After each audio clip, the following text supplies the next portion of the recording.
قل فللہ الحجۃ البالغہ فلو شاء لہداکم اجمعین۔ فرما دیجئے اللہ کے لیے حجت بالغہ ہے، اگر اللہ چاہتا تو تم سب کو ہدایت دے دے گا۔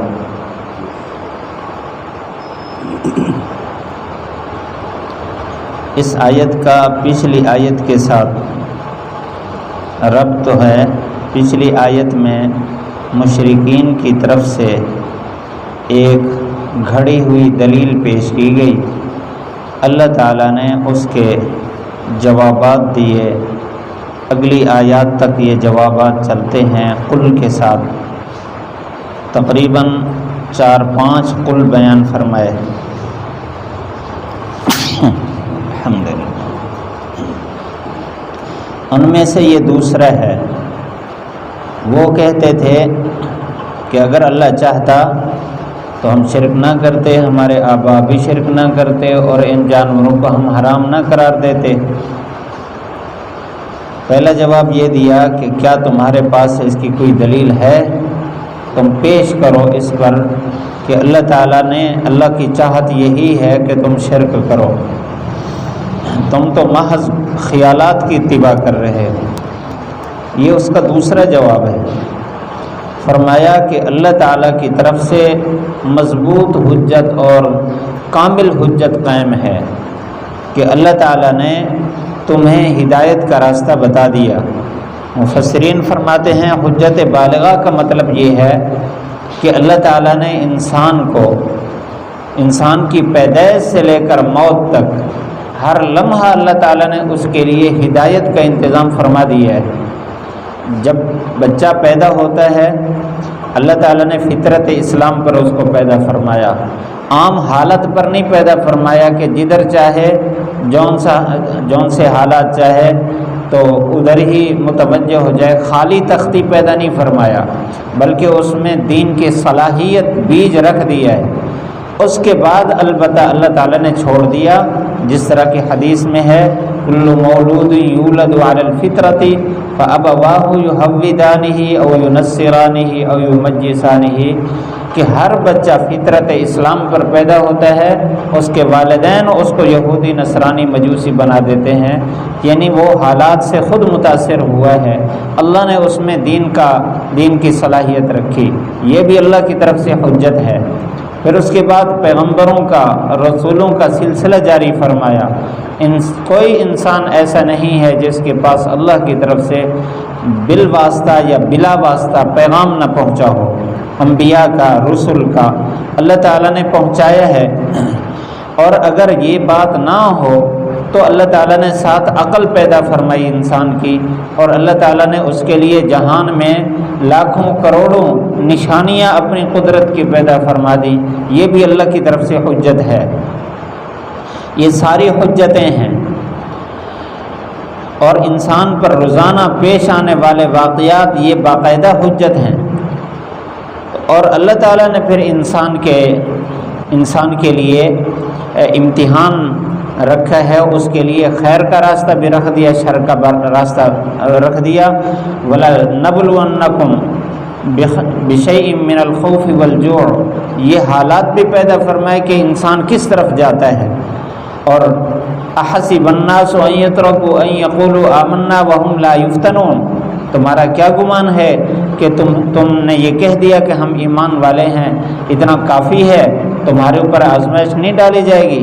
آزمائش آتی ہے، حالات ایسے مخالف حالات آتے ہیں، ایسی صورت میں انسان کدھر جاتا ہے اللہ تعالیٰ دیکھتا ہے۔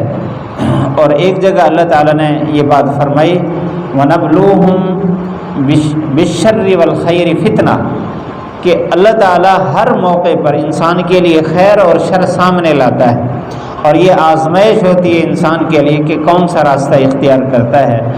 اور اللہ تعالیٰ نے ایک اور حجت کے طور پر انسان کے دل کے دائیں جانب فرشتہ بٹھایا ہے، بائیں جانب اس کے شیطان بیٹھا ہے۔ جو فرشتہ ہے یہ خیر ڈالتا ہے دل میں، اور جو شیطان ہے وہ شر ڈالتا ہے۔ ایسی صورت میں جدھر انسان کا رجحان ہو ادھر کا پہلو غالب ہو جاتا ہے، یہ سب حجتیں ہیں۔ اور فرمایا لہذا کوئی آدمی مجبور محض نہیں ہے۔ صاحب روح المعانی علامہ آلوسی رحمۃ اللہ علیہ نے اس آیت میں لکھا کہ مشرکین کا یہ نظریہ تھا، وہ یہ کہتے تھے کہ ہم مجبور محض ہیں، جس طرح پچھلی آیت میں وَلَوْ شَاءَ اللَّهُ مَا أَشْرَكْنَا، اگر اللہ چاہتا تو ہم شرک نہ کرتے، ہم گناہ نہ کرتے۔ وہ یہ سمجھتے کہ انسان مجبور محض ہے۔ اللہ تعالیٰ نے اس کی نفی کر دی، انسان مجبور محض نہیں ہے، انسان کے پاس اختیارات ہیں۔ اور ایک نظریے والے ایسے بھی نکلے جو یہ کہتے تھے کہ انسان اپنے افعال کا خود مختار ہے، خود خالق ہے، اپنے افعال خود پیدا کرتا ہے۔ اللہ تعالیٰ نے آگے آیت کے اگلے حصے میں فرما دیا وَلَوْ شَاءَ لَهَدَاكُمْ أَجْمَعِينَ، اگر اللہ چاہتا تو سب کو ہدایت دے دیتا۔ اس کا مطلب ہے کہ انسان مجبور نہیں ہے اور انسان کو اختیارات بھی نہیں ہیں، سارے کے سارے اختیارات اللہ تعالیٰ کے پاس ہیں۔ انسان کو اللہ تعالیٰ نے طاقت دی ہے اور پھر انسان کو دو راستے دکھائے ہیں۔ وَلَوْ شَاءَ، اگر اللہ چاہتا تو جبراً سب کو ہدایت پر مجبور کر دیتا۔ اللہ تعالیٰ اس بات پر قادر تھا۔ جس طرح انسان کو اللہ تعالیٰ نے مجبور کیا ہے کہ وہ کھانا کھاتا ہے، انسان جانور کو مجبور کیا ہے اللہ تعالیٰ نے کہ وہ گھاس کھاتا ہے، اس کی مجبوری ہے، وہ ادھر جاتا ہے۔ اور مچھلی کو اللہ نے مجبور کیا ہے کہ وہ پانی کے اندر رہتی ہے، اور انسان کو مجبور کیا ہے کہ وہ پانی کے باہر رہ سکتا ہے، اندر نہیں رہ سکتا۔ یہ تکوینی جو اللہ تعالیٰ کے کام ہیں سارے جبراً ہیں، اور لیکن شریعت کا معاملہ، افعال کا معاملہ اللہ نے جبراً نہیں رکھا، اللہ تعالیٰ نے انسان کے اختیار میں رکھا ہے۔ کوئی آدمی مجبوراً گناہ نہیں کرتا، اپنے اختیار سے کرتا ہے۔ کوئی آدمی مجبوراً نیکی نہیں کرتا، اپنے اختیار سے کرتا ہے، کیونکہ اللہ تعالیٰ نے دنیا میں انسان کے لیے یہ امتحان گاہ بنایا ہے۔ اللہ دیکھنا چاہتا ہے کہ کون ان میں سے صحیح راستے پر آتا ہے۔ اللہ تعالیٰ نے قرآن مجید میں ایک جگہ فرمایا الذی خلق الموت والحیات لیبلوکم ایکم احسن عملا، زندگی بنائی، موت بنائی، یعنی زندگی کے سارے افعال اور موت کے سارے معاملات اللہ نے اس لیے بنائے۔